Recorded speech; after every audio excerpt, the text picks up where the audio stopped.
The people of NRI still whisper about the girl born under a moon so bright it turned the night into day. Her name was Nwamaka. She came into the world with pale silver eyes and a crescent-shaped mark etched on her forehead, glistening like dew even under sunlight. The midwives who caught her drew back in fear, and her mother, Adiz, clutched the newborn to her chest with trembling arms. "Nwamaka," she said, tears in her eyes. "You are beautiful. But what have the gods sent me?" The village women said she was a spirit child, a Nwamaka sent by the goddess Onwa, the sacred moon. The elders were quiet. They watched her with narrowed eyes and kept the old stories closer than usual. Some said her soul had lived before, that she belonged not only to Adiz, but to something ancient, something that existed between the breath of the forest and the silence of the sky.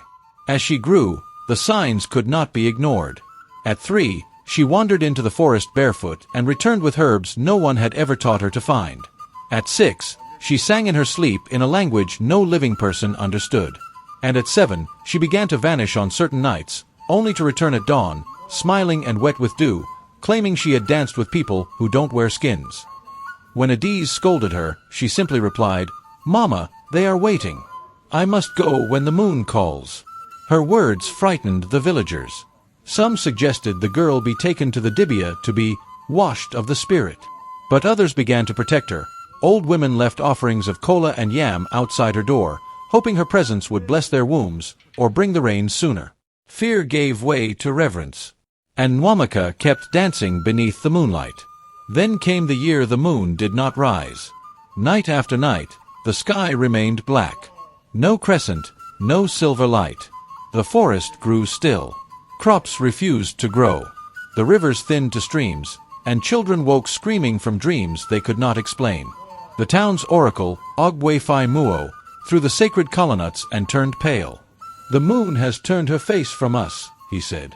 "We have broken something sacred. Only a vessel of the goddess can call her back."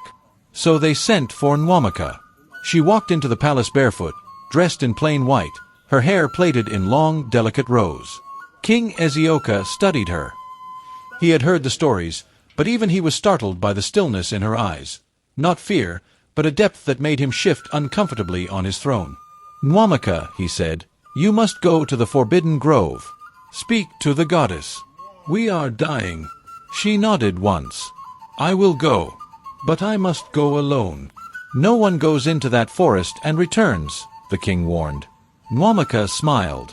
"Then I will not return. But the moon will." That night, she disappeared into the trees. No torch, no escort. Only the wind followed her footsteps, and even it was quiet. The grove, once overgrown and dark, parted before her as if it had been waiting. Fireflies lit her path. A soft humming rose from the earth, not heard, but felt in the blood. And then they came. From behind trees and beneath roots, from the air and the mist, the spirits gathered. Some were as tall as palm trees, with faces hidden behind carved masks. Others were small and childlike, with hollow eyes and skin that shimmered like the night sky. They circled her, silent at first, and then they began to hum. Nwamaka stepped into the clearing and raised her arms to the sky. She began to dance, not with steps learned from mortals, but movements old as the river. Her body moved like smoke, like wind, like memory. She sang names only the spirits remembered. Her feet stirred the dust, and with each step, the grove came alive. Flowers bloomed. The wind returned.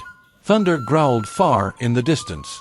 And the moon, forgotten for 3 months, began to rise. It emerged slowly, like a breath held too long. Silver poured over the land. The spirits swayed. The trees leaned in. The goddess Onwa had returned, pulled back by the song of her daughter. Far in the village, the people cried and danced. Mothers lifted babies. Men fell to their knees. The king wept. "She has done it," he whispered. "The moon walks among us again."